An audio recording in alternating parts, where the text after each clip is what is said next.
Além de Mato Grosso, nós realizamos gravações em Brasília, São Paulo, Belo Horizonte e Cuiabá.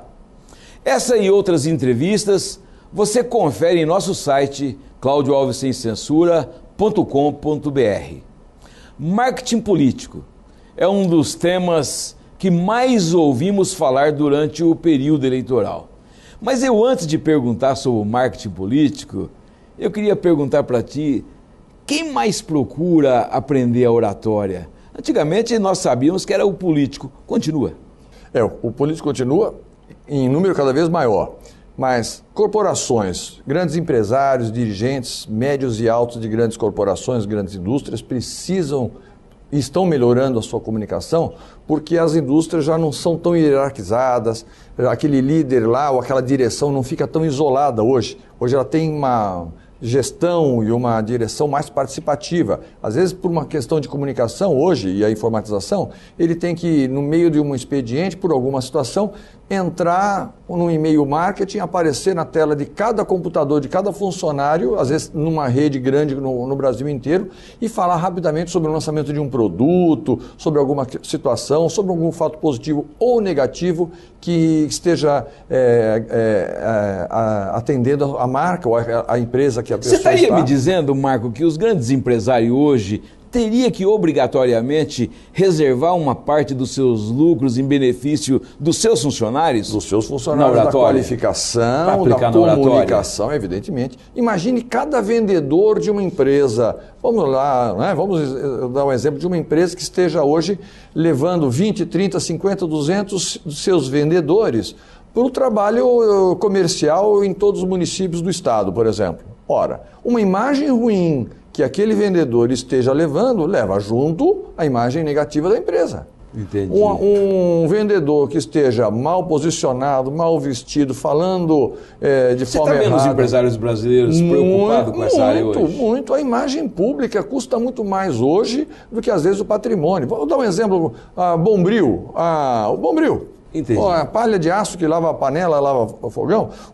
O valor da marca Bombril é maior do que o valor do patrimônio da indústria, das instalações, dos caminhões, das máquinas. Veja, então, o custo, o valor das marcas. A grande maioria dos empresários, no Brasil inteiro, já está tomando a consciência de que uma apresentação, uma estrutura de comunicação, uma ação coordenada de fortalecimento da sua imagem é fortalecimento da sua empresa, do seu business, do seu negócio. É um recall melhor, é uma lembrança positiva e melhor da sua marca em detrimento de outras que ainda não aplicam investimentos em comunicação ou aplicam erradamente. Ô Marco, eu há pouco tempo entrevistava um especialista também em marketing, Marcos Cobra. E num determinado momento ele dizia da palavra marqueteiro que ela soa como um pejorativo naquelas pessoas que mexem com o marketing. Sim. E eu queria colocar essa palavra e pedir para você explicar para Mato Grosso o que vem a ser o marketing político.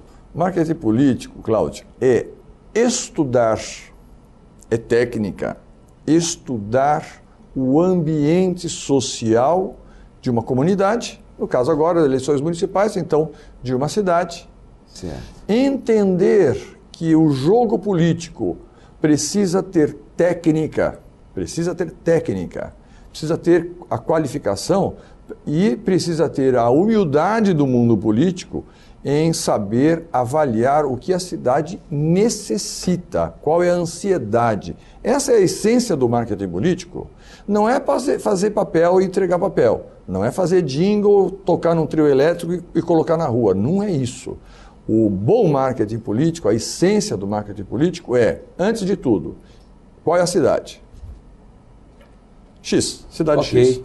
Vamos estudar quais são as situações, as ansiedades, as necessidades, as dependências, o grau de satisfação e de insatisfação do público, em outras palavras, resumindo, sentir o clima da cidade, processar essa informação e levar essa informação de forma decodificada para aquele político, aquele grupo político que deseja almejar a cadeirinha de prefeito ou se manter nela.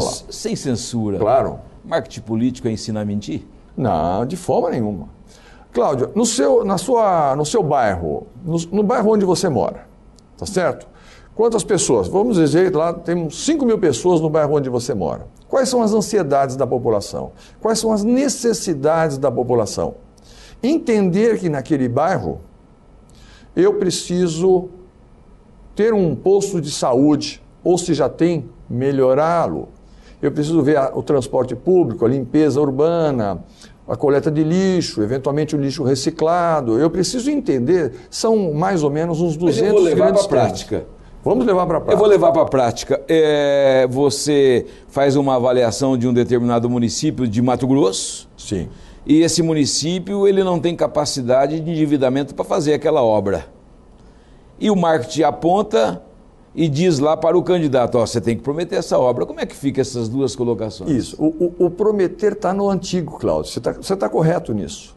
Quando você tem uma fotografia real do que acontece na cidade ou de quais são as ansiedades da cidade, e você, como observou, tem uma limitação orçamentária, uma e outra coisa devem ser levadas à população.